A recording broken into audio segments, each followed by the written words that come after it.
Oui, donc, alors pour compléter rapidement, donc oui, effectivement, j'étais donc diplomate français en Libye. Alors, je précise que j'étais avant 2011, donc je fais partie des gens qui ont eu entre guillemets la chance de vivre dans ce pays, puisque vous savez que c'est un pays qui était très fermé.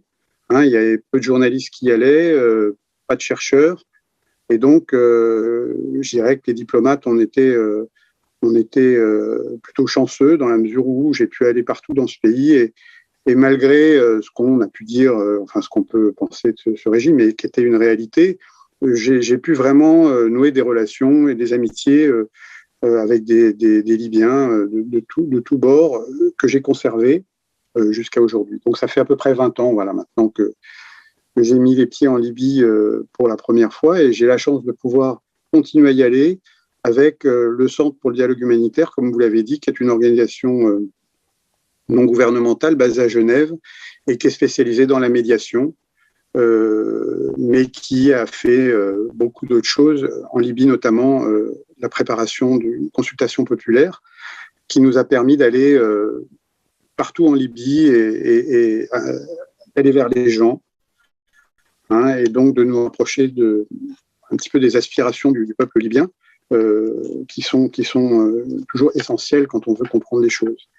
Alors, pour revenir au thème de ce cours, qui est en fait la révolution. Alors, quand on avait décidé du titre avec l'IREMO, j'avais suggéré un processus inachevé, et je trouve qu'effectivement, ça colle assez bien à la réalité. Alors, pour ce faire, je vous propose de revenir un petit peu sur ce qui s'est passé en 2011 et même un petit peu sur le régime Kadhafi.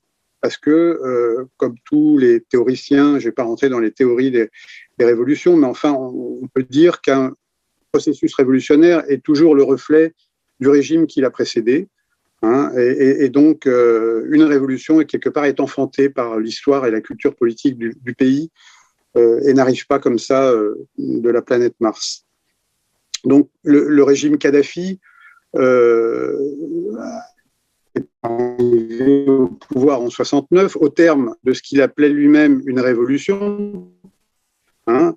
Donc vous voyez bien, on parlera après de l'utilisation du terme, mais c'est quelque chose qu'il faut définir, je pense, quand on en parle, qui était plus une prise du pouvoir, un genre de coup d'État.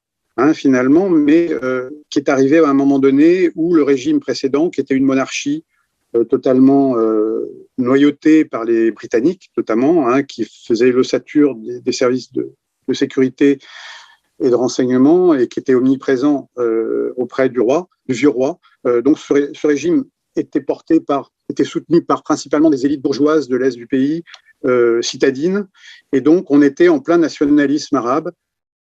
Mouvement d'émancipation, les années 60, c'était Nasser, c'était un petit peu tout ça. Et donc, le jeune Kadhafi, qui était capitaine à l'époque, et non pas colonel, comme on l'a souvent dit, et ses camarades, hein, puisqu'ils étaient 12, ont fait un coup d'État pacifique, enfin, il n'y a pas eu de sang versé, et ils ont pris le pouvoir. Au départ, c'est quelque chose qui a été bien accueilli par la population, parce qu'on venait de découvrir le pétrole, mais le pays était toujours très pauvre, et donc ce pouvoir promettait la justice sociale, l'émancipation, recouvrer la souveraineté, et dans cette logique, ils ont commencé par renvoyer les militaires étrangers, britanniques et américains, parce qu'il y avait une base américaine aussi en Libye à l'époque, et surtout nationaliser le pétrole. Hein. Donc on notera qu'en Kadhafi est le premier, avant même Saddam Hussein en 72, c'est les deux premiers chefs d'État, je dirais, à avoir nationalisé le pétrole. Et paradoxalement, c'est les deux qui ont été tués à l'issue d'une intervention internationale. Bon, il n'y a pas forcément de cause à effet, mais ça montre que cette période-là s'inscrivait vraiment dans une idée d'émancipation et de nationalisme. Et le fait est que les premières années, il y a eu effectivement de gros progrès en matière de scolarisation, aussi d'accès des femmes à l'éducation, de santé, de services publics, etc. Donc, jusqu'à ce qu'à partir de 1975, on ait affaire de plus en plus à une personnalisation du pouvoir, jusqu'à la fin, jusqu'en 2011, où finalement Kadhafi s'était recroquevillé sur le clan et les proches, y compris les proches de la famille. Donc ce système était basé, contrairement à d'autres régimes autoritaires, était basé davantage, je dirais, sur la rétribution et la compromission que la répression. Finalement, c'est un régime qui avait beaucoup d'argent, donc c'est un État rentier, qui avait beaucoup de revenus, et une population peu nombreuse, donc il pouvait se permettre, je dirais, de rémunérer un petit peu toutes les différentes classes, sous une forme ou sous une autre, avantage en nature ou en rétribution financière, emploi, voire emploi fictif. Et donc, les gens, je dirais, il y avait une relative redistribution de la rente. Alors, donc, on arrive à 2011. Donc, ce système a tenu, bon an, mal an. On peut dire aussi que, parce que ça a été souvent dit, que le régime Kadhafi, finalement, jouait avec les tribus, en fait, et les identités locales. Mais on peut dire aussi que l'inverse était vrai. C'est-à-dire que Kadhafi ne faisait pas ce qu'il voulait. Il était obligé de faire avec la complexité des identités locales et parfois des oppositions tribales. Donc, dans certains cas, ça a joué, ça l'a obligé à revenir en arrière sur des décisions qui ont été prises. Donc, il est plus proche de ce qu'un historien comme Ayan Kershaw, un historien du nazisme, appelle un dictateur faible, c'est-à-dire que d'un régime totalement, disons, puissant ou omnipotent, comme on peut l'avoir dans d'autres pays, comme, sans m'avancer, comme vous le verrez sûrement après avec la Syrie, mais je pense que c'est pas exactement le même type de régime et de mode de fonctionnement qu'on pouvait l'avoir sous la Syrie de Hafez el-Assad et Bachar el-Assad. Ce qui explique d'ailleurs l'évolution, que le moment évolutionnaire n'a pas du tout ressemblé à ce qu'il a pu être en Syrie ou ailleurs. Donc, c'est une petite parenthèse. En 2011, qu'est-ce qui se passe? En 2011, bien sûr, il y avait des motifs d'insatisfaction dans la population. Et surtout, il y a eu la première insurrection en Tunisie, puis l'insurrection en Égypte. Et donc, je dirais que par contagion, un petit peu, ou par imitation, un certain nombre de gens se sont soulevés aussi en Libye, principalement à l'est du pays. Donc ça commençait à l'est du pays, mais pas que. Il y a eu aussi des gens qui se sont soulevés à l'ouest. Alors, je dirais que comment on peut expliquer ça? Donc, il y avait des causes profondes, bien sûr, comme je l'ai dit, et il y a eu des causes conjoncturelles qui ont été les autres processus révolutionnaires. En Libye, plus que vous savez, les théoriciens des révolutions vont faire appel à plusieurs causes. On peut parler parfois de la frustration relative, c'est-à-dire une partie de la population qui se sent frustrée par une autre. Et donc là, on pourrait dire un petit peu, ça a été certains raccourcis, que c'était la Cyrénaïque qui se sentait défavorisée et donc qui s'est soulevée. La Cyrénaïque, c'est Benghazi. C'est là effectivement qu'a commencé l'insurrection. Je pense que c'est pas satisfaisant comme explication. À mon avis, il y a d'autres explications qui sont je trouve, plus satisfaisantes, notamment le décalage entre les valeurs dominantes au sein de la société et les valeurs portées par le régime. Je m'explique, les valeurs dominantes au sein de la société, de plus en plus en Libye, ça a été des valeurs, je dirais, postmodernes, individualistes, comme on peut les avoir un petit peu dans le monde occidental, où les jeunes extrêmement connectés sur Internet refusaient de plus en plus et refusent de plus en plus l'autorité des anciens, des parents, qui étaient les valeurs traditionnelles sur lesquelles s'appelait non seulement Kadhafi, mais aussi un certain nombre de structures en Libye, notamment par exemple les tribus ou autres, et y compris la famille, puisqu'on a des familles où effectivement les parents, bon an mal an, s'accoutumaient ou avaient plutôt bien réussi sous Kadhafi, et les enfants, à un moment donné, ont refusé et ont pris les armes pour intégrer des brigades révolutionnaires. Donc je dirais que c'est un décalage entre les valeurs dominantes dans la société et les valeurs affichées par le régime, qui étaient souvent des valeurs encore qui se rappelaient, qui se réclamaient du nationalisme arabe, alors que tout ça n'avait plus beaucoup de sens pour les jeunes générations.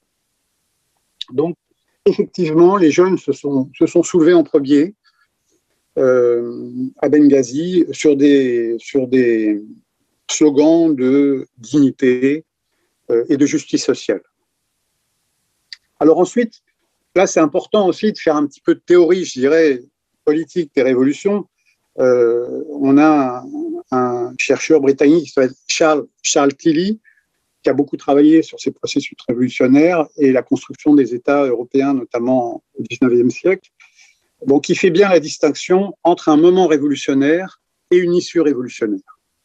Donc, je pense qu'un moment révolutionnaire, c'est ce qu'on a eu en Libye, c'est ce qu'on a eu en Tunisie, c'est ce qu'on a eu en Égypte, avec des issues révolutionnaires qui sont différentes. Alors, quelle peut être l'issue révolutionnaire? Ça peut être, comme en Tunisie, un processus démocratique, enfin, en tout cas, un processus politique qui est toujours en cours. Ça peut être, comme en Égypte, le retour à un ordre hanté, en l'occurrence une dictature, ou un régime militaire, peut-être encore plus dur qu'il pouvait l'être sous Moubarak. Donc là, on est clairement dans un schéma d'issue révolutionnaire qui est une contre-révolution. Et on peut avoir une issue révolutionnaire qui est une guerre civile aussi, ou une zone grise dans lesquelles, pour l'instant, il n'y a pas d'issue révolutionnaire claire. Je dirais que c'est le cas de la Libye. On a eu dans un premier temps une guerre civile qui a duré, une vraie guerre civile qui a duré 8 mois, depuis le début de l'insurrection le 16 février, le 17 février, jusqu'à la mort de Kadhafi le 20 octobre.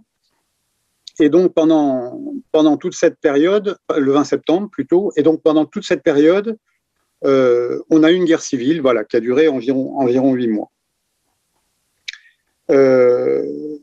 Donc finalement, l'issue est incertaine. Vers quoi on va en Libye? Est-ce qu'on va avoir une absence d'État et une zone grise avec des pics de violence, des interventions étrangères et des périodes de cessez-le-feu qui peut durer des années? Est-ce qu'on va avoir le retour à un régime autoritaire, ce qui se dessinait il y a quelques mois quand un militaire, le général Haftar, a voulu imposer son pouvoir par les armes, et il a échoué? Ou est-ce qu'on va avoir une issue, je dirais, politique qui s'achemine vers un processus de normalisation et de j'aime pas ce terme, mais disons de démocratisation en tout cas, qui correspondrait un petit peu à ce pourquoi les gens se sont soulevés en 2011. Donc l'issue est incertaine. Actuellement, on a effectivement des forces à l'intérieur même du pays. Alors, comment on pourrait caractériser la situation en Libye aujourd'hui? D'abord, au lendemain de la guerre civile, au lendemain de 2011, finalement, le régime s'est écroulé, et avec lui, l'État libyen. Donc, le peu d'institutions qui existaient, il existait des institutions sous Kadhafi, donc ces institutions politiques se sont écroulées. Des institutions ont survécu, c'est important de le dire, des institutions qui ont fait que la Libye est un État, et était la Libye, et que la Libye reste la Libye. Alors ces institutions, c'est principalement la Banque centrale et la Compagnie nationale du pétrole, qui fait que voilà, le pétrole est exporté, va dans les caisses de la Banque centrale, et la Banque centrale redistribue les salaires aux fonctionnaires, paye la Compagnie nationale d'électricité, et ce, quelle que soit la région où vous habitez, que ce soit dans la région Est, qui pour l'instant a son propre gouvernement, ou à l'Ouest ou au Sud. Donc tous ces gens sont encore payés par l'État central, par la Banque centrale. C'est important de le dire. Donc ces institutions qui fonctionnaient bien sous Kadhafi, il faut le dire, la rente du pétrole était bien gérée, continuent à fonctionner, bon an mal an, malgré l'absence d'État depuis 10 ans. Il y a d'autres institutions qui fonctionnent assez bien, c'est les institutions locales, les municipalités, etc., qui font que là aussi, la Libye est toujours la Libye parce que finalement, c'est ces institutions qui permettent de continuer à pourvoir aux besoins élémentaires des citoyens en matière de services publics, d'accès, vous voyez, tout simplement l'état civil, la sécurité aussi, la santé. Et donc, les maires, c'est des gens qui sont bien respectés, qui ont été réélus en 2014, mais il y a eu des élections depuis aussi dans certaines municipalités, et dont la légitimité n'est pas contestée par la population. Donc ça, c'est important de le dire. Il y a des institutions souveraines qui fonctionnent bien, des compagnies nationales qui continuent à fonctionner bien, et les pouvoirs locaux qui fonctionnent, en dépit de l'absence d'institutions étatiques reconnues par tous sur l'ensemble du territoire libyen. Donc voilà, en 2012, on était dans cette situation finalement où les gens qui se sont soulevés et les gens qui ont pris le pouvoir en 2012 ne sont pas les mêmes. Finalement, les gens qui ont pris le pouvoir en 2012, à la chute du régime, c'est souvent d'anciens apparatchiks, finalement, qui ont retourné leur veste au début ou à la fin de la guerre civile, et qui ont réussi à se reconstruire une virginité sur ce pseudo-engagement révolutionnaire. Donc je dirais que les jeunes qui se sont soulevés ont été rapidement mis de côté, soit par ces anciens apparatchiks recyclés, soit par d'autres groupes, notamment les frères musulmans, par exemple, qui ont émergé à cette époque-là, qui était l'organisation politique, qui était une organisation politique clandestine sous Kadhafi, même si à la fin ils avaient été normalisés et ils commençaient à être, disons, tolérés par le régime. Mais ces gens-là sont apparus comme une force organisée qui leur a permis notamment de faire un très bon score aux premières élections en juillet 2012. Parce que c'était tout simplement le premier parti politique à émerger, et notamment dans les villes, ils avaient des relais, ils étaient bien organisés. Donc on a eu très rapidement un pouvoir révolutionnaire, entre guillemets, bipolaire, divisé d'une part entre cette tendance un petit peu, je dirais pas religieuse, mais en tout cas de l'islam politique, et la tendance des cadres de l'ancien régime recyclés. Donc ça a nourri beaucoup, ça a été la cause beaucoup jusqu'en 2014 de l'impuissance politique de ces nouvelles autorités. Ajoutons à cela la militarisation de la société et la fragmentation. Alors, la militarisation de la société, on en a beaucoup parlé dans les médias, ça, c'est les médias occidentaux aiment bien ce sujet, c'est la question des milices, donc je pourrais y revenir après si vous l'abordez dans les questions. Grosso modo, c'est les jeunes qui se sont soulevés, qui ont pris les armes et ensuite qui ne les ont pas rendues, bien sûr, parce que ils étaient rémunérés, ils avaient un capital symbolique, et puis tout simplement parce que c'était eux les seuls pourvoyeurs de sécurité à un moment donné. Les milices, ce n'était pas uniquement des gens qui rançonnaient les populations, c'était aussi des jeunes issus de la population et qui finalement, dans certains cas, faisaient office de police ou dans beaucoup de régions, c'était la seule force de sécurité qui prévalait.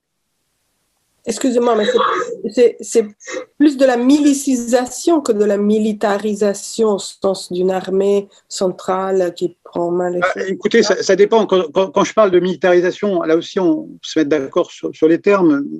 Militarisation des mentalités, c'est dans mon esprit, c'est-à-dire que les gens finalement, apprennent à régler leurs différends par la violence.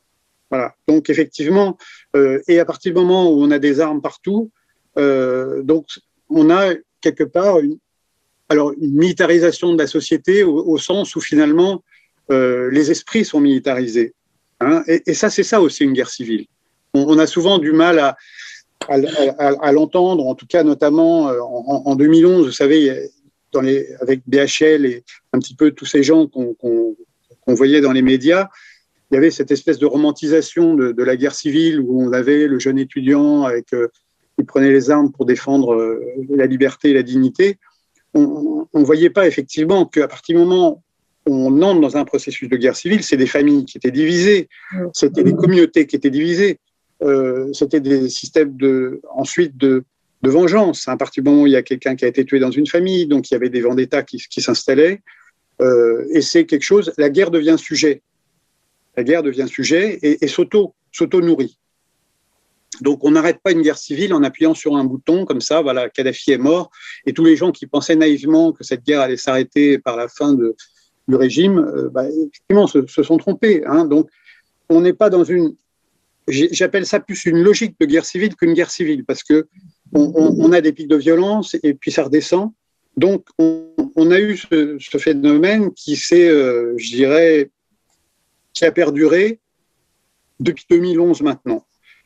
Alors, donc voilà, on peut appeler ça militarisation, je ne sais pas comment on pourrait appeler ce terme, moi j'appelle ça militarisation de la société, dans la mesure où on a 15 millions d'armes en circulation, et on a surtout une militarisation des mentalités de toute une génération qui bien sûr aspire à revenir à la guerre civile, à la vie civile, mais qui, quelque part, pour beaucoup, n'ont connu que ça depuis 10 ans. Alors, la deuxième chose, c'est la fragmentation. Alors, la fragmentation, elle s'explique aussi par la nature du mouvement révolutionnaire et de la guerre civile. Comme je l'ai dit, il y a une insurrection qui a commencé à l'Est, mais aussi à l'Ouest dans certaines communautés. Et on a beaucoup de communautés qui finalement se sont positionnés par rapport à la guerre civile en fonction de la communauté, d'une communauté rivale. Par exemple, je prends plusieurs exemples. On a une ville comme Bani Walid, qui est une grande ville à côté, pas très loin de Misrata, une ville rivale. Hein, depuis l'Empire ottoman, voilà, il y a des différences, c'est des villes qui ont été en compétition, et donc il y a un gros différent entre elles. Bon, à partir du moment où je dirais Bani Walid, où Misrata s'est soulevé, Bani Walid est resté fidèle, au régime. Et on a beaucoup de cas comme ça, de communautés, y compris de villes, où il y avait des quartiers issus de certaines tribus, où il y avait des rivalités. À partir du moment où une communauté a choisi la guerre civile, enfin l'insurrection, l'autre communauté, finalement, a choisi de rester fidèle au régime. Donc, je dirais qu'on a le local, ça je l'ai souvent dit en 2011, le local qui prévalait sur le national. Et donc, on a eu, non pas une guerre civile, mais des centaines de petites guerres civiles, hein, avec un objectif affiché qui pouvait être le même, mais un objectif réel qui n'était pas forcément le même. Vous voyez, ça pouvait être reprendre des terres qu'on avait perdues, dont on estime avoir été spolié par une autre tribu ou une autre communauté, prendre sa revanche. Donc, il pouvait y avoir plein de bonnes raisons. Et ça, on a un universitaire britannique, un universitaire qui travaille à Oxford, qui s'appelle Kalivas, d'origine grecque, qui a écrit un très bon ouvrage sur la logique, qui s'appelle The Logic of Violence in Civil War, qui montre extrêmement bien ces mécanismes où le local prévaut sur le national dans les guerres civiles. Même si les acteurs vont vous dire « moi je me bats pour la liberté et la démocratie », derrière il y a deux objectifs qui sont souvent des objectifs locaux. Donc je dirais que cette fragmentation et cette infinité de petites guerres civiles en 2011 a fait que quand le régime s'est écroulé et l'État s'est écroulé, finalement, quand vous n'avez plus d'État, vous vous retrouvez, mécaniquement, ce sont les identités locales qui prennent le pas sur l'identité nationale. Ce qui ne veut pas dire qu'il n'y a pas d'identité nationale en Libye, qu'il n'y a pas de citoyenneté, qu'on ne se sent pas libyen, mais à partir du moment où, justement, il n'y a plus d'institutions pour garantir l'accès des citoyens aux services publics dans de bonnes conditions et l'égalité, etc., on s'en remet à sa communauté d'origine, sa communauté d'origine étant défendue par un groupe armé. Je préfère d'ailleurs dire le mot groupe armé que groupe milice, hein, c'est ce qu'on emploie d'ailleurs avec les Libyens et en arabe, parce que milice, bon, ça recouvre parfois d'autres objectifs, enfin, d'autres notions. Donc, chaque communauté était défendue par un groupe armé. Et donc, finalement, on a une fragmentation qui complique d'autant plus la reconstruction aujourd'hui. Hein, c'est pour ça que, bon, quand on fait du travail de médiation en Libye, il faut déjà apprendre. Le principal travail, c'est d'essayer que par exemple à l'ouest, que les différentes communautés arrivent à afficher une position commune et donc rapprocher les positions pour éviter encore plus de fragmentation. Parce que vous comprenez bien que pour reconstruire un processus politique dont on a une fragmentation telle qu'elle peut être aujourd'hui, c'est extrêmement compliqué. Hein. Voilà, donc je dirais que on a maintenant un troisième facteur, j'en ai pas encore parlé, mais qui complique d'autant plus la reconstruction, hein, au-delà de la militarisation, de la fragmentation, c'est les interventions étrangères. Les interventions étrangères, bon, ça a commencé en 2011. Hein, il ne faut pas se leurrer. À partir du moment où l'OTAN est entré en guerre et a reconnu, avant même l'intervention militaire, a reconnu dès les premiers jours, hein, Nicolas Sarkozy a été le premier, le Conseil national de transition, hein, alors qu'on avait, bon an mal an, peut-être 70 morts, hein, en comptant les soldats de Kadhafi, donc on n'était pas dans les 3000 qu'on nous annonçait. On a déjà mis fin à un processus, à toute possibilité de négocier une sortie politique pour Kadhafi. Donc on a reconnu le CNT, le Conseil national de transition, comme unique interlocuteur en Libye, et par là même, c'en était fini de la voie politique. Donc on ne pouvait avoir qu'une montée aux extrêmes de la violence à partir du moment où ces gens-là étaient soutenus par l'étranger. Ils savaient qu'on interviendrait pour les soutenir, donc ils n'avaient aucune raison de faire des concessions. Et le régime Kadhafi lui-même, de toute façon, n'avait plus son mot à dire, puisqu'il était plus considéré comme un interlocuteur. Donc je dirais que la communauté internationale, très rapidement, en tout cas les Occidentaux, les Russes se sont abstenus au Conseil de sécurité. À l'époque, c'était Medvedev qui était Premier ministre, enfin président, et Poutine d'ailleurs lui a toujours reproché, hein, parce que je ne sais pas si vous vous souvenez, il y a eu c'était le moment de l'alternance, hein, il ne s'était pas représenté pour permettre justement de se représenter après, avant de changer la Constitution. Donc les Russes, et ça explique beaucoup d'ailleurs la position russe ensuite sur la Syrie, hein, puisque cette impression de s'être fait avoir en Libye a fait qu'après la Libye, ils ont bloqué systématiquement toute résolution au Conseil de sécurité s'agissant de la Syrie ou d'autres régions du monde. Donc, voilà, on est intervenu très vite.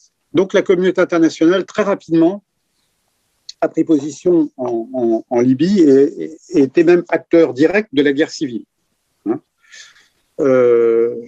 Donc, finalement, cette, je dirais, ingérence étrangère, elle a commencé dès 2011, hein, avec déjà cette divergence de vues, même si ce n'était pas encore aussi affiché, entre le Qatar et les Émirats arabes unis.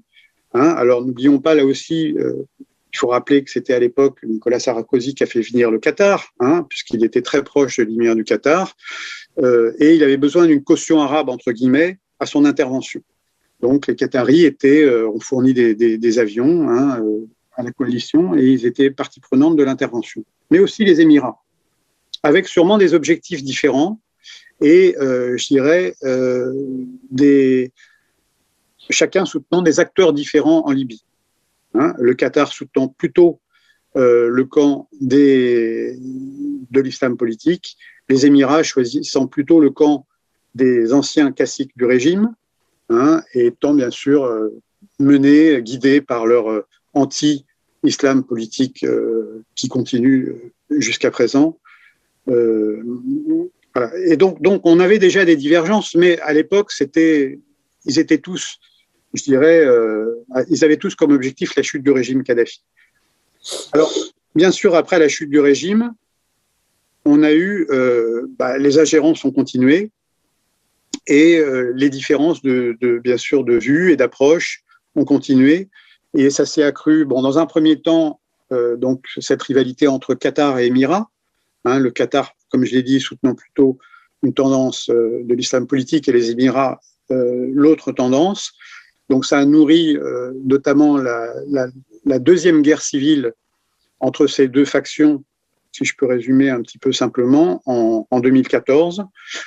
La France, après les attentats de 2015, a trouvé bon de soutenir un militaire en Libye, le maréchal Haftar, j'ai dit tout à l'heure, donc dans l'idée qu'il allait combattre le terrorisme, enfin c'était la rhétorique habituelle des militaires dans ce cas-là, hein, et la Turquie de l'autre côté soutenant ses opposants.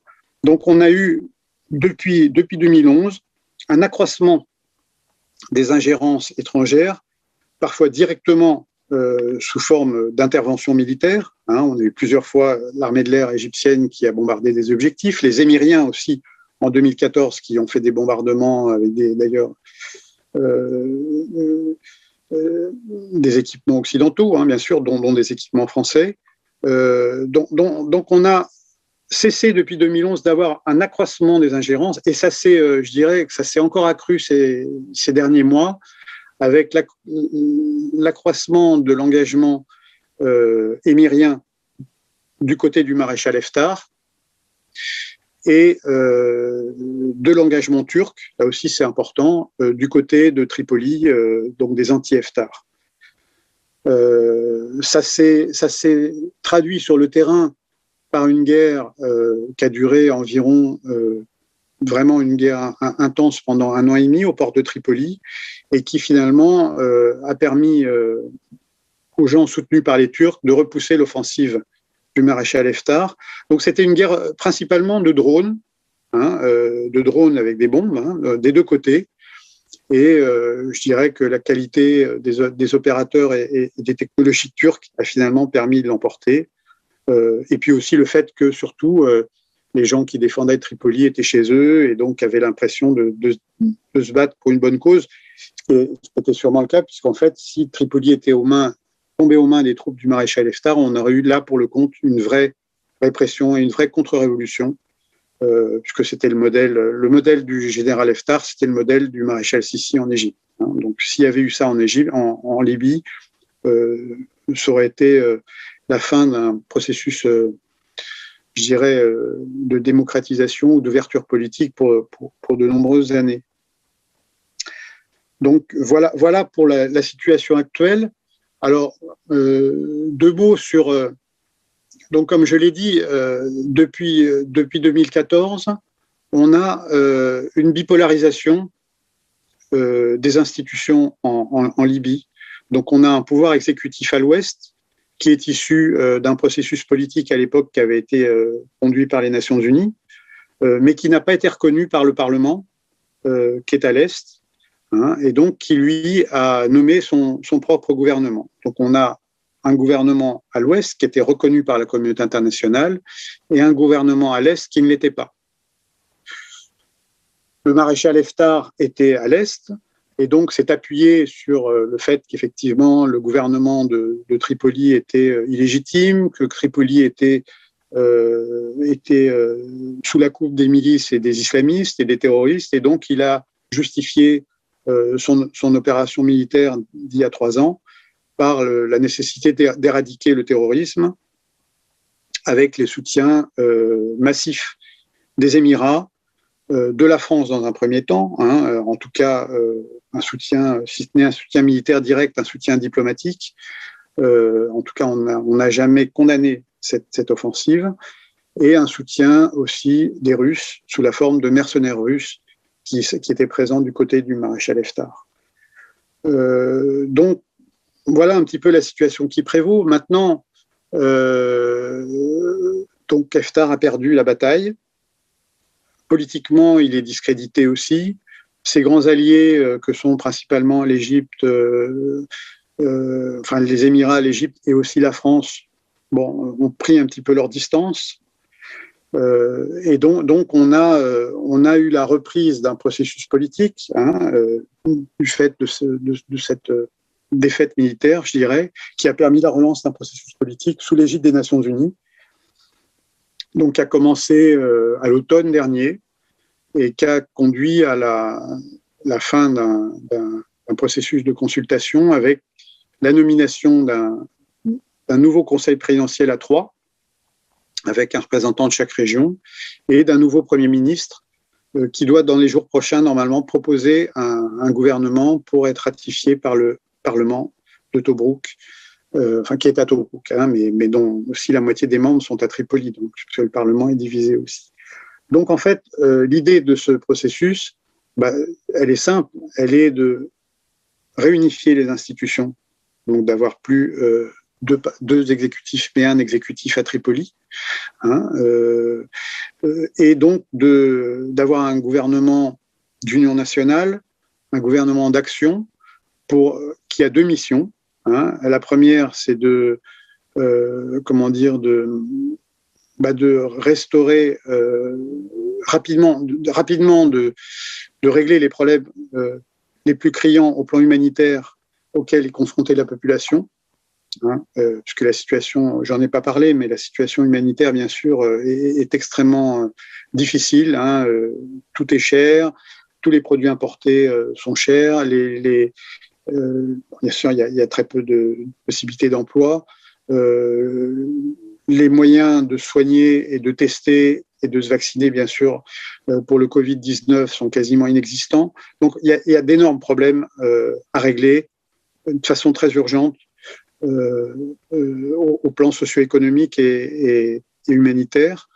Donc, c'est la première mission, c'est d'essayer de subvenir aux besoins élémentaires de la population qui n'en peut plus et pour lesquels les élites politiques qui ont émergé depuis 2012 sont totalement discréditées. C'est ce qui est ressorti notamment de nos consultations populaires il y a 3 ans, c'est que les gens ne font absolument plus confiance dans tous ces politiques et toutes ces élites qui se sont succédées depuis 2012. Le deuxième objectif de ce processus politique, bien sûr, donc, c'est d'avoir un gouvernement d'union nationale qui n'a pas une forte légitimité, puisque bien sûr, il n'est pas issu des élections, mais d'un processus complexe onusien où ils ont désigné des membres d'un forum qui finalement lui-même a élu cet exécutif. Donc, ce n'est pas le reflet, je dirais, d'un vote de la population libyenne, mais l'objectif de cette réunification des institutions, c'est d'arriver avant la fin de l'année aux conditions pour pouvoir organiser des élections nationales où là, les Libyens pourront se prononcer sur leurs futurs dirigeants et ensuite sur leur futur régime, puisqu'il n'y a toujours pas de constitution, donc il faudra une constituante aussi, et voir quelle sera la forme définitive de l'État libyen. Donc il y a encore beaucoup d'obstacles, bien sûr, avant d'en arriver là, mais le statu quo, je dirais, le statu quo était devenu impossible. La situation qui prévalait il y a encore 2 mois, de bipolarisation de ce pays, faisait que si rien n'est fait, c'est pas encore gagné, rien n'est acquis, mais si rien n'est fait, on s'achemine vers une partition. Puisque voilà, on a une entité à l'est, une entité à l'ouest.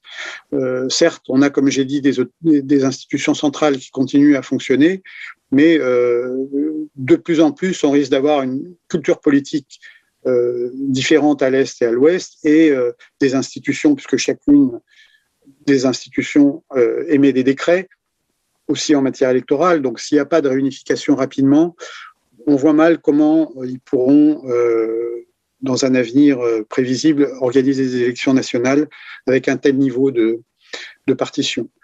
Donc voilà, c'est pour ça que ce processus n'est pas parfait, loin de là, mais en tout cas, il n'y a rien d'autre sur la table aujourd'hui pour éviter la partition, voire une reprise de la guerre, voire une ingérence, une augmentation des ingérences étrangères, dont bien sûr beaucoup de pays, surtout les pays les plus lointains, je dirais, par exemple les Émirats, n'ont pas intérêt à, en fait, se soucient assez peu d'avoir une stabilisation de la Libye. Ils n'en souffrent pas. Pour l'Égypte et la Tunisie, c'est différent, parce que c'est des pays qui sont directement confrontés, et je dirais qu'objectivement, ils n'ont pas intérêt à avoir un État failli à leurs frontières. même si l'Égypte a pu faire des mauvais choix, a pu soutenir la guerre. Mais je pense que dans le long terme, leur intérêt n'est pas d'avoir une Libye ni divisée, ni en guerre, ni surarmée. Je rappelle qu'avant 2011, avant la Révolution, il y avait 700 000 travailleurs égyptiens qui travaillaient en Libye. Donc, c'est des gens qui renvoyaient le fruit, leur salaire au pays. Et donc, pareil pour la Tunisie. Et donc, ça faisait énormément je dirais de revenus. Donc, c'est des pays. La Tunisie, c'est pareil. Enfin, je dirais le poumon de la Tunisie, c'était la Libye. Tous les Libyens qui vont se faire soigner en Tunisie, le tourisme, il y a beaucoup de Libyens qui viennent en vacances parce que c'était facile, et puis c'est un pays arabe, donc c'est forcément, ils s'y sentent bien, et puis dans beaucoup de secteurs, la main-d'œuvre tunisienne est très très acceptée, très appréciée en Libye. Par exemple, tout ce qui était informatique, les Tunisiens sont bien formés, et donc c'était des gens qui étaient qui travaillaient, qui occupaient beaucoup de postes en Libye, y compris dans les commerces, dans le travail manuel, et les Égyptiens, pareil, dans le bâtiment, dans la construction. Donc ces pays n'ont pas intérêt à ce que, et objectivement, il en est même pour l'Europe. Je veux dire, on n'a pas non plus intérêt à ce que ce pays se transforme en no man's land pendant des années. Voilà, donc je ne sais pas, je pense être pas loin du temps qui m'était imparti. J'aimerais parler peut-être, de la population un petit peu, parce qu'on n'en parle jamais. La population libyenne est, vous savez, ils sont en état, je dirais, d'atonie, mais on vit pas que ça. On vit pas ça qu'en Libye. Je pense que au bout d'un certain temps, quand la population se rend compte, quand on se rend compte qu'on n'a plus de poids, qu'on n'a plus de prise sur les décisions, sur notre quotidien, sur les décisions qui guident notre quotidien, on finit par être complètement, je dirais, en état d'atonie, c'est-à-dire que les gens ne savent pas ce qu'ils peuvent faire. Ils ont déjà fait une révolution en 2011, ils se disent on a déjà essayé, on a pris les armes, et maintenant il y a déjà eu plein de régimes qui sont succédés depuis 2011, on a voté 2 fois, ça n'a servi à rien, les politiques se divisent tous entre eux, donc les gens, je dirais, sont vraiment frustrés, il y a un état de frustration énorme, et comme les divisions sont grandes, on voit mal. Parce qu'effectivement, à un moment donné, ça aurait pu être envisagé un nouveau Hirak, vous voyez, comme en Algérie, où finalement il y a un refus. Et ça a joué. Je pense qu'à un moment donné, les gens à Tripoli ont beaucoup bougé à l'automne, contre la corruption, contre les détournements d'argent, etc. Mais finalement, ça n'a débouché sur rien, parce que ces mouvements étaient trop divisés, et surtout, il n'y avait pas d'alternatives politiques claires proposées. Donc on descend dans la rue, mais ensuite, ça se traduisait pas par des possibilités d'action politique, donc du coup ça débouchait sur rien. Et je pense qu'on en est toujours dans cette même situation.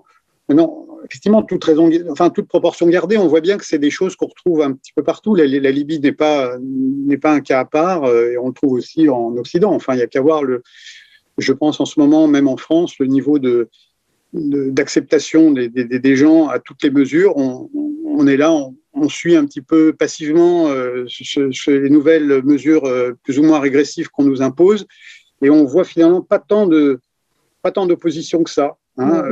Et les gens se disent de toute façon, ça sert à rien, j'ai voté, ou on est descendu dans la rue, ça sert à rien. Voilà. Et donc, je pense qu'en Libye, les gens sont un peu dans cet état d'esprit et sont fatigués. Voilà. Ils sont épuisés, ils sont fatigués. Et d'ailleurs, ça se traduit par de plus en plus d'exodes. Il y a des phénomènes nouveaux. C'est que les Libyens traversent la Méditerranée sur des Zodiacs pour venir en Italie. Et il y a des familles entières.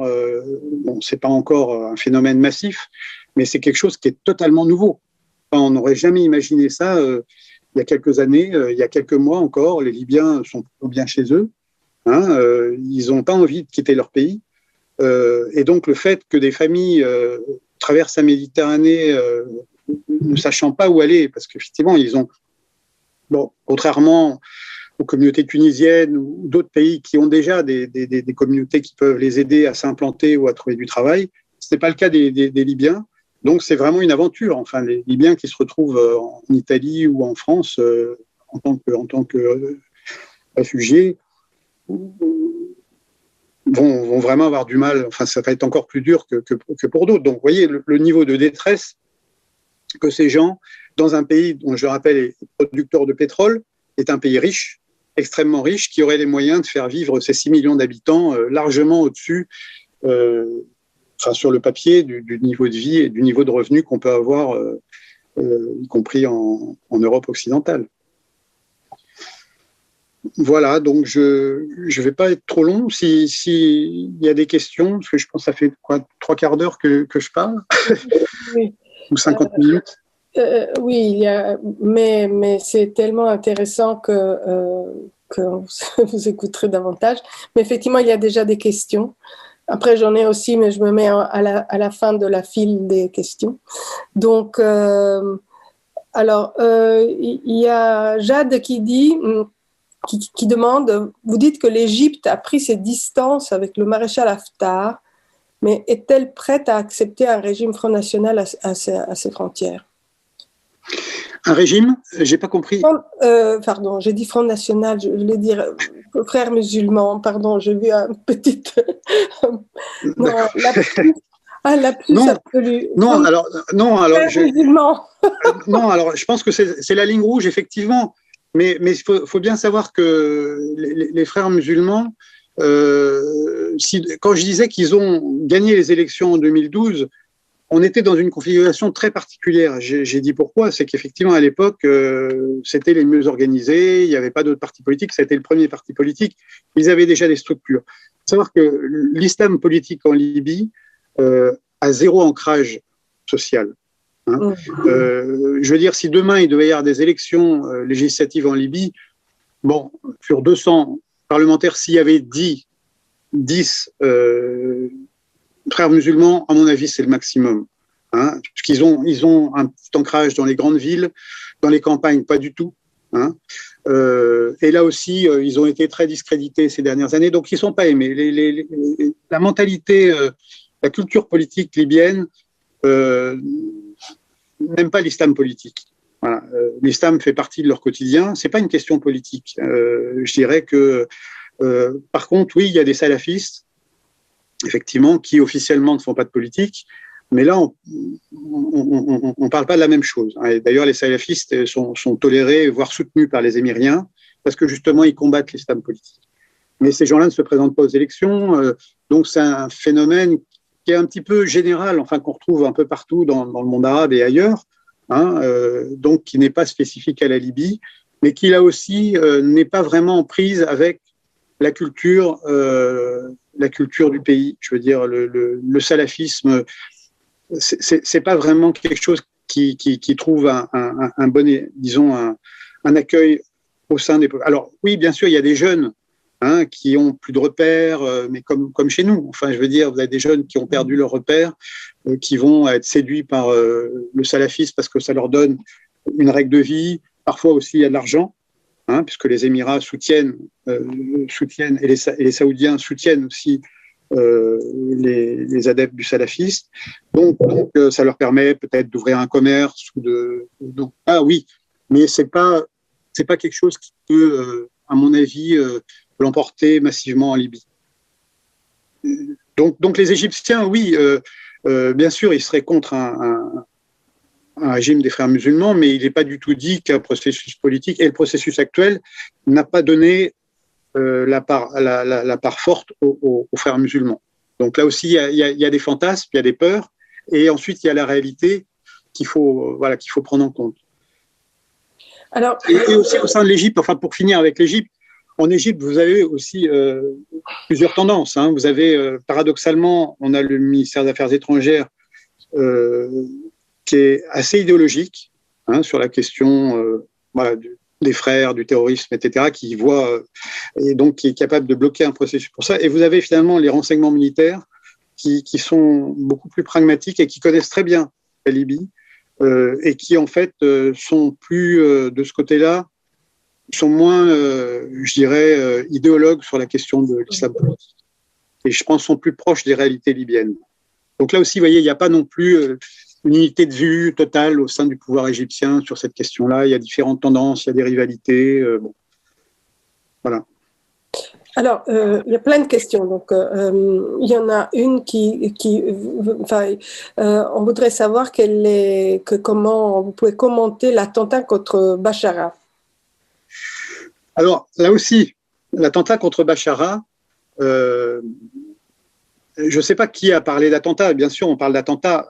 Moi, c'est pas les échos que j'ai. Je pense que c'est pas un attentat. Hein, au sens où il y avait une embuscade, on a attendu son convoi et puis on lui a tendu une embuscade. Bon, d'ailleurs, si c'était ça, il n'y aurait sûrement pas eu beaucoup de survivants parce que une embuscade, c'est une des choses que les Libyens savent le mieux faire. Donc, il y aurait eu beaucoup plus de morts dans le convoi de Bachara.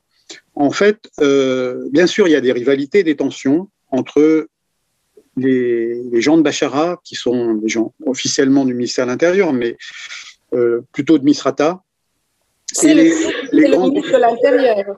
Les ministres de l'Intérieur. Les ministres de l'Intérieur. Donc, il y a un certain nombre de milices, enfin de groupes armés de Tripoli, qui sont rattachés officiellement à son autorité. Mais bon, il est pas accepté par tout le monde, notamment à Tripoli.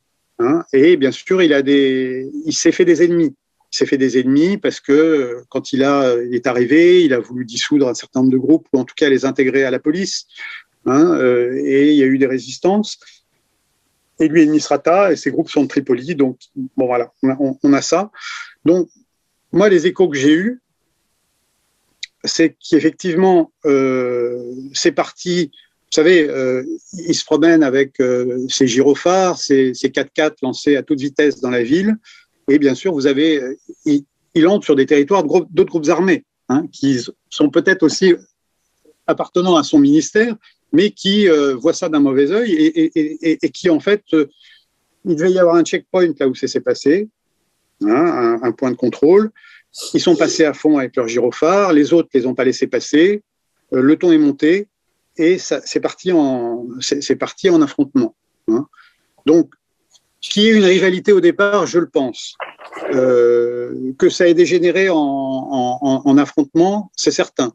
Maintenant, que ce soit un attentat prémédité, je ne le pense pas. Hein. Que Bachara ait utilisé ça pour dire qu'on avait essayé de l'assassiner et que ça avait été prémédité, c'est très possible. Mais je ne pense pas que ça correspond à la réalité de ce qui s'est passé exactement.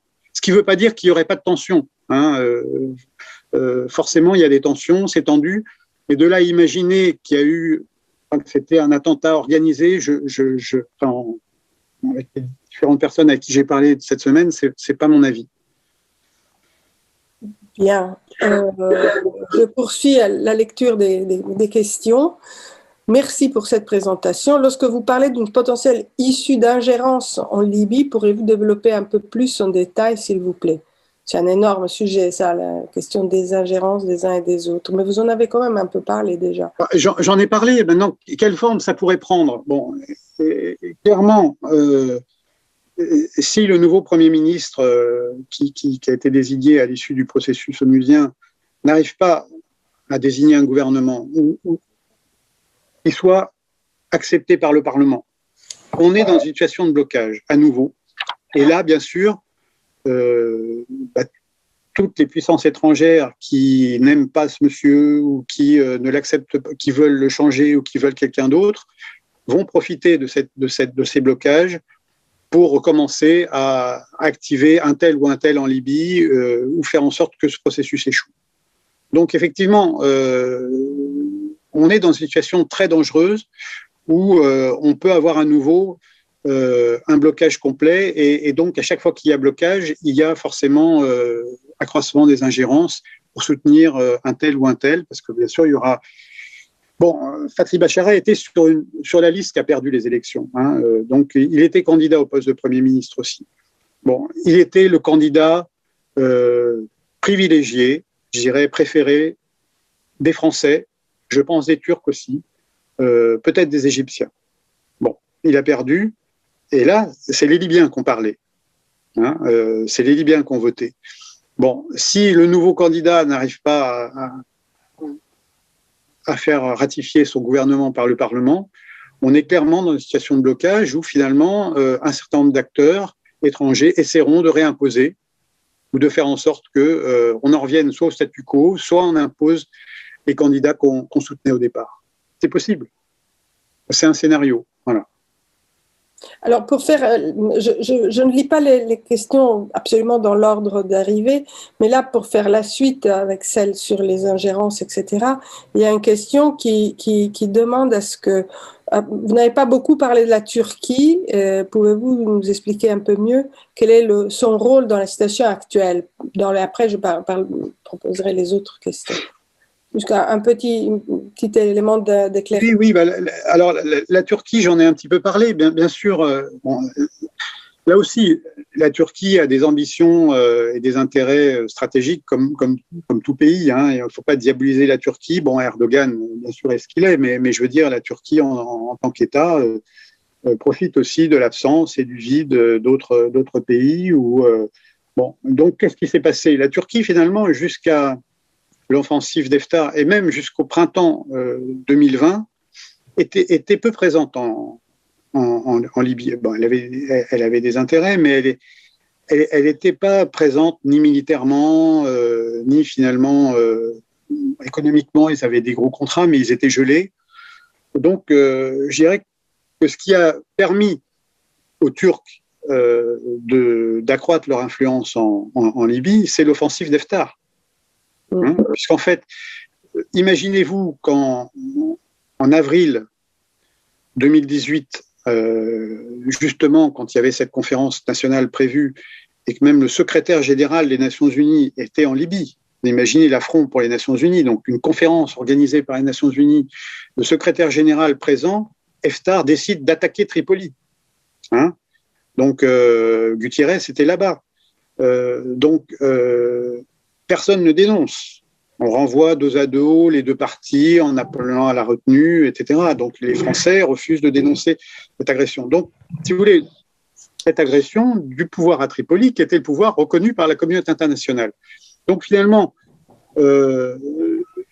personne n'acceptait de les aider, et les seuls qui ont effectivement profité du vide et de l'absence de la communauté internationale, c'est les Turcs. Donc ils ont joué leur carte. Et ils ont accepté de soutenir Serraj, y compris militairement, hein, avec des conseillers en renseignement, des drones, etc. Je l'ai dit tout à l'heure. Et ça a permis finalement quelque part de sauver Tripoli de l'offensive du maréchal Haftar. Donc voilà, les Turcs sont arrivés parce qu'à un moment donné, la nature a horreur du vide et je ne pense pas que Serraj aurait pu faire venir les Turcs comme il a fait, ou même aurait voulu, s'il n'était pas dans cette situation. Alors maintenant, bien sûr, les Turcs poussent leur avantage. Hein. Alors il y a eu cet accord signé qui d'ailleurs veut rien dire au plan juridique, ça n'a aucun poids. Hein, puisque en plus les Turcs sont pas partie prenante de la convention de Montego Bay sur le droit de la mer. Donc je dirais que c'est un accord qui fait couler beaucoup d'encre et qui bien sûr inquiète les Grecs, mais qui en soi n'est pas quelque part essentiel pour l'avenir et ça a peu de valeur juridique et de toute façon il n'a pas été reconnu par les Nations Unies et par la communauté internationale. Donc oui, les Turcs effectivement ont joué leur carte. Il y a un bon exemple de ça. Vous voyez, récemment, quand on veut voir des Libyens, c'est plus facile d'aller les rencontrer à Istanbul qu'à Tunis. Et pourquoi? Et c'est nouveau. Alors, c'est nouveau non seulement parce que les Turcs ont mis les moyens en termes de liaison aérienne. Hein, il y a une liaison quotidienne entre Tripoli, Misrata et Istanbul. Donc, alors que Tunis avait fermé ses vols pendant un moment à cause du Covid. Hein, et donc, de fait, maintenant, il est plus facile pour les Libyens de se rendre en Turquie qu'en Tunisie. Et donc, c'est des petites parenthèses, mais qui font beaucoup, parce que quand, dans la vie de quelqu'un, si on a envie d'aller se faire soigner ou d'aller se changer les idées à l'étranger, on va aller à Istanbul plutôt qu'à Tunis. Donc, la géopolitique des transports aériens, quelque part aussi, joue dans tout ça. Donc on a beaucoup de Libyens aiment bien la Turquie finalement, parce qu'ils peuvent, par exemple, ils peuvent ouvrir un compte en banque. Un Libyen qui veut, je sais pas, mettre de l'argent de côté ou ne serait-ce qu'avoir une carte de crédit, en Turquie, c'est très facile. En Tunisie, c'est très, très compliqué. C'est des procédures administratives qui n'en finissent pas. Donc, c'est des petites choses. Ça, là, je me mets au niveau du citoyen, sans même parler des intérêts stratégiques qui font que la Turquie, effectivement, est en train de devenir, et ce sera, je pense, quelque chose qui va s'installer dans la durée, un acteur important en Libye. Et ça survivra à Erdogan. On est là, on dépasse pour le compte la nature même du régime et la personnalité d'Erdogan. Merci beaucoup. Alors, une question double, une question sur la situation interne. Alors, donc, je lis. Merci beaucoup pour cette intervention très éclairante. Pourrez-vous préciser de quel milieu politique sont issus les dirigeants, notamment le Premier ministre et possiblement le futur gouvernement, avec qui l'ONU travaille actuellement? Ça, c'est la première partie de la question. Et s'il y a une consultation politique des jeunesses révoltées en 2011? Alors ça, c'est intéressant. Vous voyez, tout c'est ce qu'on a essayé de faire d'ailleurs en 2017, consulter tout le monde et les associer au processus. Alors, la première question, Abdelhamid Biba, c'est le nouveau Premier ministre. C'est quelqu'un qui a un passé politique. C'est un homme d'affaires. Bon, il vient d'une des familles les plus riches de Libye. Son oncle est sûrement le deuxième homme le plus riche de Libye. Il a fait fortune sous Kadhafi. Il était à l'école d'ailleurs avec Kadhafi. C'est quelqu'un qui est de la génération de Kadhafi. C'est un monsieur qui a fait fortune dans le bâtiment. Il a construit à peu près tout ce qui est logements sociaux en Libye, c'est-à-dire sûrement des millions de logements. Donc c'est son neveu. C'est un homme d'affaires qui a une intelligence d'homme d'affaires. Qui a une certaine intelligence politique aussi, mais qui n'a pas forcément d'expérience politique. Donc en fait, je dirais que, et je pense que c'est pour ça qu'il a été élu, parce que les 74 finalement à la fin, parce qu'il y en a une qui a démissionné, qui ont conduit à ce vote autour de l'actuel Premier ministre, beaucoup ont voté justement pour rejeter des gens qui étaient impliqués dans les gouvernements précédents. Par exemple, Fathi Bashara est ministre de l'Intérieur. Il a plutôt bien réussi, et c'est quelqu'un d'honnête. C'est quelqu'un d'honnête qui a une vraie expérience politique. Il a été, son passé, il a été officier dans l'armée de l'air de Kadhafi. Ensuite, il a été un des premiers à se soulever à Misrata, à créer le premier conseil militaire. Ensuite, il a été député. Il a été élu député en 2014. C'est quelqu'un qui a un sens politique. Il a été nommé ministre maintenant il y a 3 ans. Il a fait du bon travail en tant que ministre de l'Intérieur. C'est quelqu'un qui est honnête, qui est plutôt un homme d'État. Mais beaucoup de gens n'en voulaient pas, justement, parce que ça reflète aussi l'opinion publique. Ce que j'ai dit tout à l'heure en Libye, les gens rejettent ce qu'ils associent à la classe politique, même si on peut imaginer qu'il avait réussi. Alors, c'est pas tout le monde, mais en tout cas, il a perdu. Et Khalid Biba a gagné, je pense, justement parce que c'est quelqu'un qui n'était pas connu, c'est quelqu'un qui n'était pas un politique, c'est quelqu'un qui a une figure pas très charismatique, un peu comme Serraj. Vous voyez, Serraj, personne ne le connaissait avant 2015. Il est arrivé, il rassurait. Donc, je dirais que c'est un petit peu ce profil. Alors, il a les qualités de ses défauts et les défauts de ses qualités. C'est-à-dire que le fait qu'il ne soit pas connu, ça peut paraître comme une bonne chose. Maintenant, quand il va falloir nommer un ministère, on ne sait pas encore, il va annoncer la nomination. Il a dit que son ministère rassemblerait toutes les composantes de la société libyenne qui voulaient rassembler. Donc, il y aurait des proches de l'ancien régime, de Kadhafi, il y aurait des gens de l'Est, bien sûr, il y aurait des révolutionnaires, il y aurait tout ça. Donc, il veut satisfaire tout le monde, il y aurait des Amazirs. Voilà, je pense qu'il a la volonté de le faire. Maintenant, est-ce qu'il aura la capacité de s'imposer et le charisme et puis l'intelligence politique pour le faire et le soutien étranger? C'est trop tôt pour le dire. Je ne sais pas. Parfois, les gens peuvent se révéler dans la situation. Il est encore trop tôt pour dire, bon, il y a 2 jours, il a fait une interview, il faut l'avouer, qui était assez mauvaise sur les médias. Donc, on peut s'interroger, hein, mais je dirais qu'on n'a pas d'autre carte. Hein. Si ce monsieur échoue, on est reparti quelques années en arrière, voire plus. Enfin, et ce sera peut-être encore plus difficile, je veux dire, à redresser qu'il y a quelques mois. Voilà ce que j'ai à dire sur l'actuel. Maintenant, sur la composition de son gouvernement, on ne sait pas. Hein. Il a dit lui-même il y a 2 jours qu'il avait reçu 3000 CV pour les postes de ministre. Donc, il les lit. Il a dit qu'il en avait déjà lu 2300. Donc, manifestement, voilà. Mais, et il veut bien faire. Alors, le problème, c'est qu'il y a 2 options. Soit il fait un gouvernement élargi pour faire plaisir à tout le monde et intégrer tout le monde, avec le risque d'un gouvernement inefficace et faible. Soit il fait une équipe resserrée axée sur justement l'efficacité et pouvoir résoudre les problèmes au mieux des Libyens et de la population au quotidien. Voilà, c'est ces 2 choix politiques différents.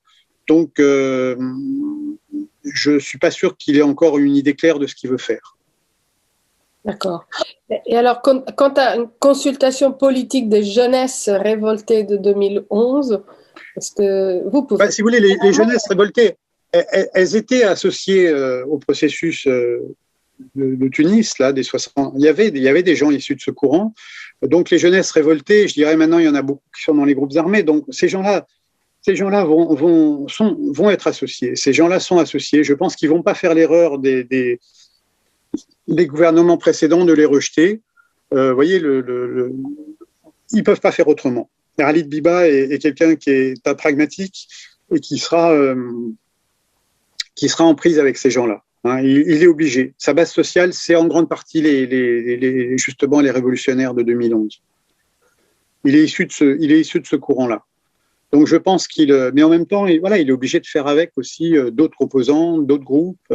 Donc on va voir comment il va réussir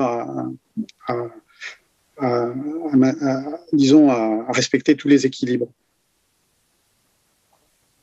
Mais si je peux me permettre, lorsque vous avez organisé la grande consultation en préparation de la conférence nationale, vous avez certainement convoqué dans cette grande consultation, plusieurs consultations d'ailleurs, vous avez eu des jeunes qui sont venus, qui ont été appelés à venir et tout ça. Est-ce qu'ils avaient un rôle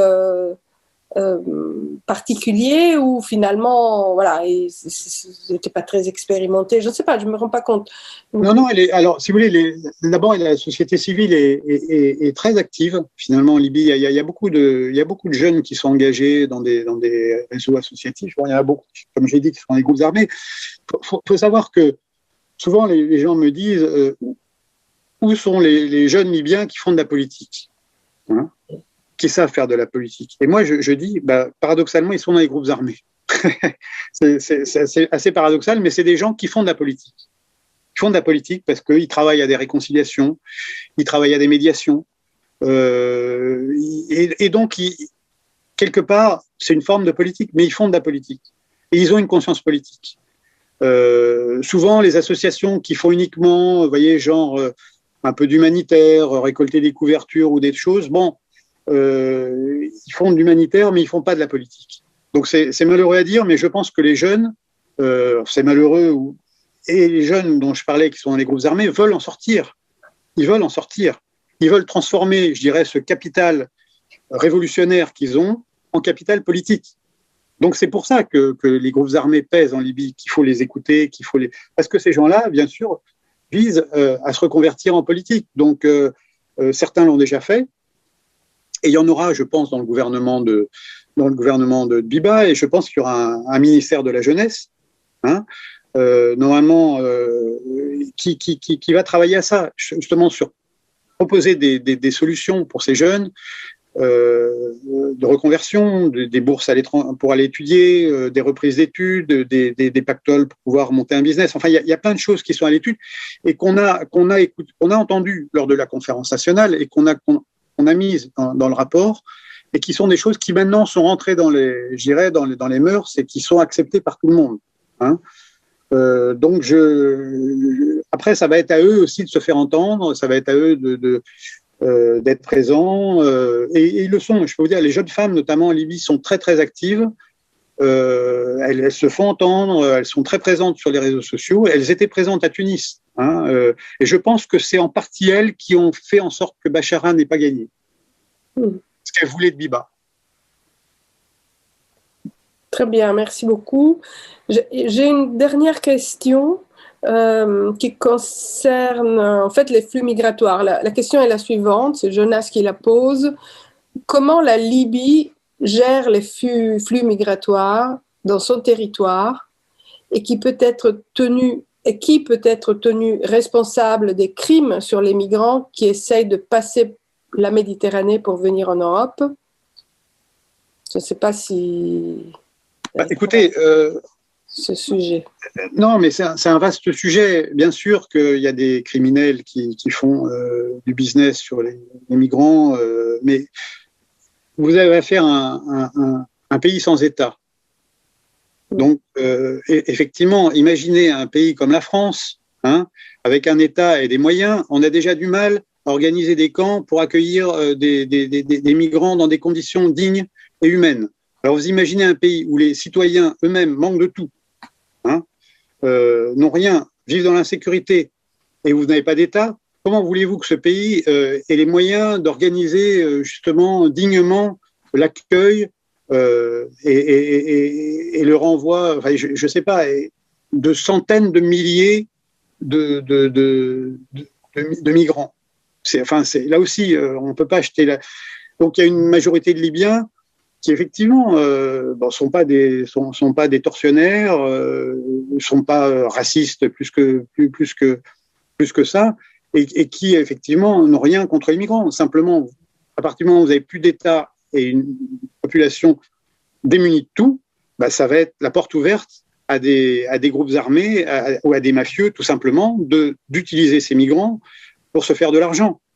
Donc, bien sûr, il y a des responsables, mais des responsables politiques, pour l'instant, n'ont pas, encore une fois, la force ni les moyens étatiques de pouvoir contrôler ces groupes, qui parfois sont des groupes qui appartiennent à des communautés, qui sont soutenus par des hommes en armes, etc. Donc c'est extrêmement difficile.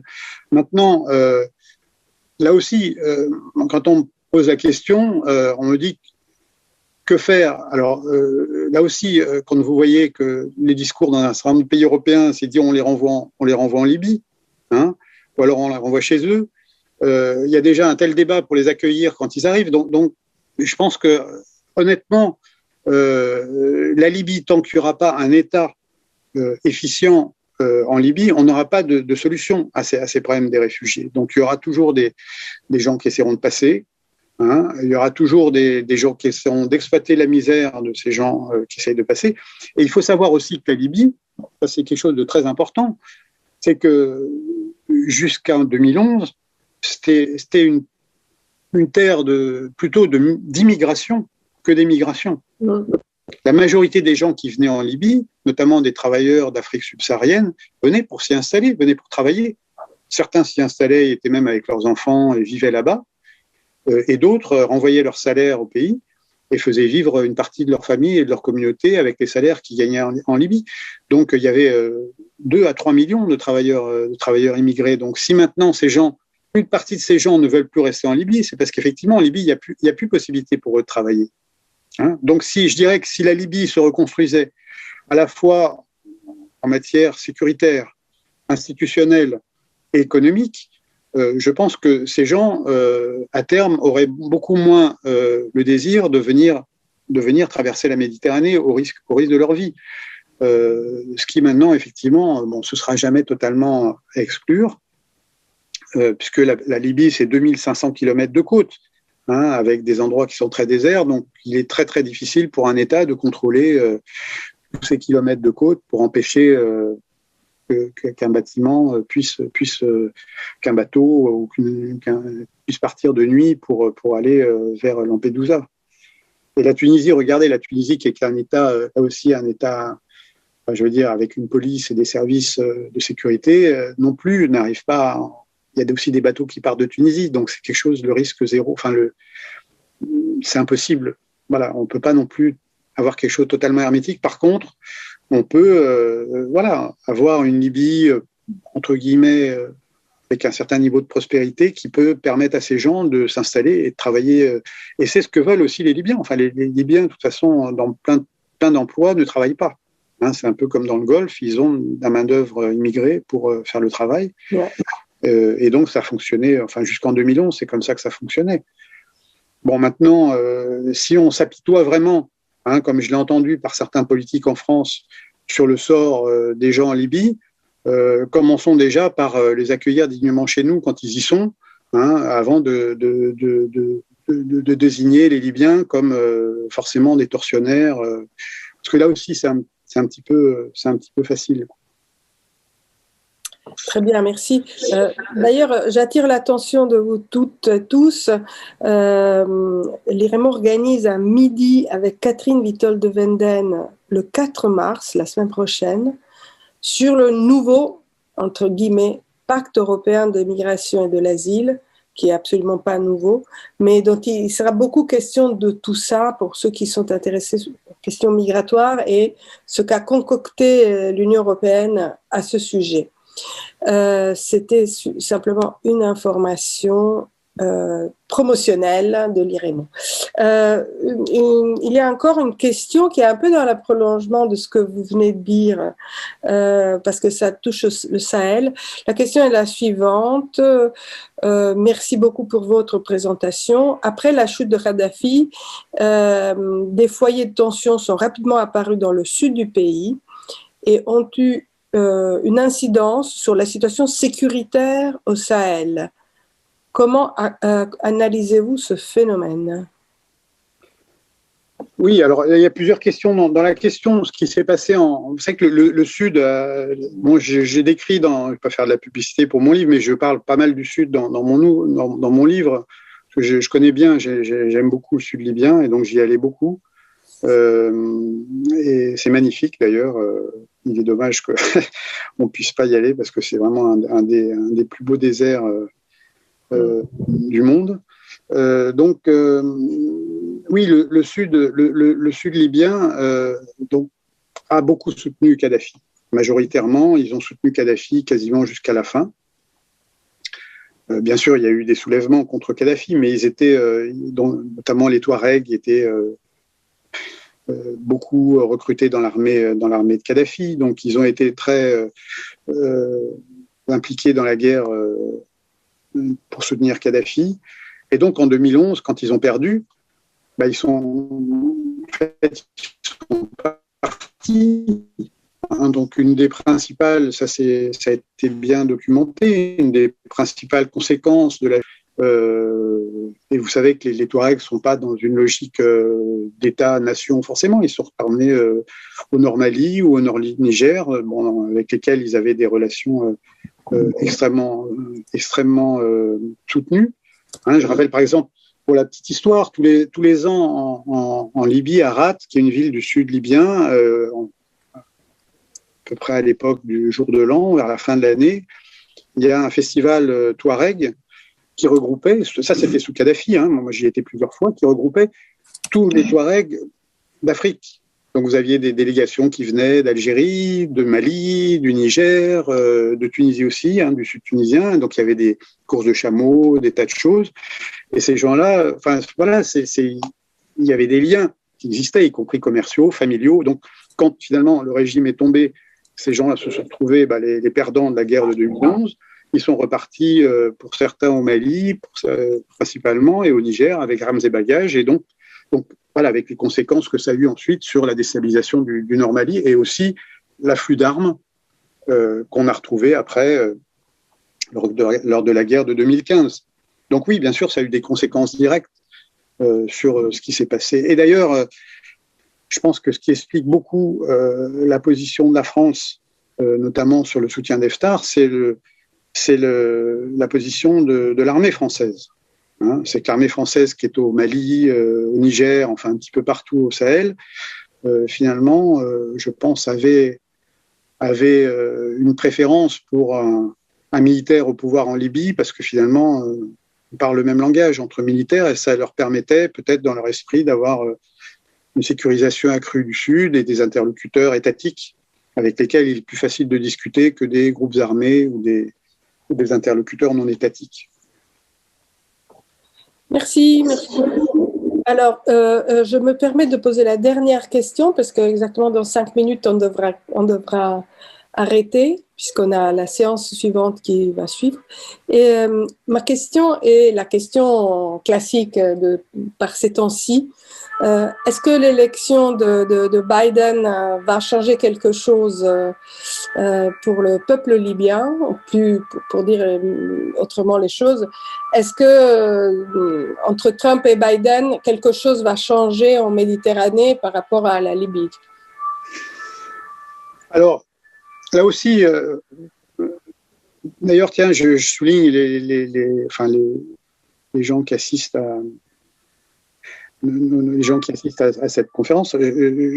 S'ils veulent, aujourd'hui, il y a eu un article très long et assez inhabituel dans le Washington Post. Vraiment un article extrêmement long et complet sur la Libye. Alors, pour l'instant, Biden ne s'est pas prononcé. Mais vous savez que, bon, d'abord, les gens qui ont écrit cet article, c'est des correspondants du Pentagone, enfin des gens qui travaillent sur les questions sécuritaires et militaires. Donc, je pense que cet article est très issu d'entretiens avec des officiels militaires ou sécuritaires américains, voire du département d'État. Et donc, dans cet article, il ressort d'abord une critique de la Turquie et de la Russie, qui apparaissent comme les faiseurs de rois et les méchants, quelque part en Libye, et une critique, bien sûr, de l'administration Trump qui les aurait laissés faire. Hein. Donc moi, je pense, c'est encore trop tôt pour le dire, Biden n'aime pas Erdogan. Hein. Biden, vous savez, malgré tout ce qu'on peut lire dans la presse grand public en France, c'est pas parce qu'on a effectivement un retour des démocrates qu'on aura moins de guerre américaine au Moyen-Orient et donc moins d'ingérence. On peut peut-être même avoir plus de guerres et plus de bombardements qu'on l'a eu sous Trump, puisque finalement il a été, même s'il a eu une influence extrêmement toxique sur des dossiers comme Israël et Palestine, mais finalement il n'y a pas eu de grosses interventions, et l'Iran, mais il n'a pas eu de grosses interventions directes, majeures, militaires dans la région. Donc, je ne sais pas. On peut imaginer que si Biden se met sur une ligne anti-turque et commence à jouer aussi sa carte en Libye, bah, ça risque de compliquer les choses. Ça ira pas forcément dans le sens parce que là aussi, il y a les Russes de l'autre côté. Donc, s'il veut commencer à rejouer la guerre froide ou rejouer l'antagonisme avec les Russes et les Turcs en Libye, je ne pense pas que ce soit dans l'intérêt du peuple libyen pour l'instant. Donc je me trompe peut-être, j'espère, mais voilà, si on devait rentrer dans un scénario là pour le compte d'accroissement de l'implication américaine, il y aura de facto un accroissement de l'implication russe et de d'autres acteurs, et donc là ça va compliquer encore la situation. Donc, je ne sais pas, mais je dirais que sous Trump, finalement, il a, comme les Français, donné l'impression qu'il pouvait soutenir Haftar, mais sans soutenir, mais il n'a pas fait plus. Hein. Je dirais que, en fait, je pense que Trump, ça l'intéressait. D'ailleurs, dans cet article, c'est marrant, bien sûr, il critique Trump. Hein, Washington Post est très proche des démocrates, hein, comme le New York Times. Et donc, je pense qu'il faut s'attendre dans les prochains jours à avoir une recrudescence comme ça d'articles, à mon avis, qui sont un peu télécommandés pour commencer à dénoncer les Turcs et les Russes dans la région. Donc, je sais pas quelle forme ça va prendre, mais en tout cas, il n'est pas certain que Biden permette aux choses de s'améliorer en Libye. Alors, c'est drôle parce que oui, il disait dans l'article, ils disent à un moment donné, Trump, quand vous lui posez la question sur la Libye, sur une carte, il ne savait même pas situer la Libye sur une carte. Donc, effectivement, bon, peut-être que sûrement Biden le sait, c'est pas pour ça que ce sera bon pour le peuple libyen. Donc je ne sais pas, il est trop tôt pour le dire. Très, très bien. Merci infiniment, Patrick Amzadeh. On va vous réinviter, évidemment, parce qu'on aura besoin d'y voir plus clair quand les choses vont se mettre en place un peu plus précisément, et y compris pour ce qui se passera dans les prochaines semaines en Libye. D'accord. Donc, merci infiniment, c'était passionnant.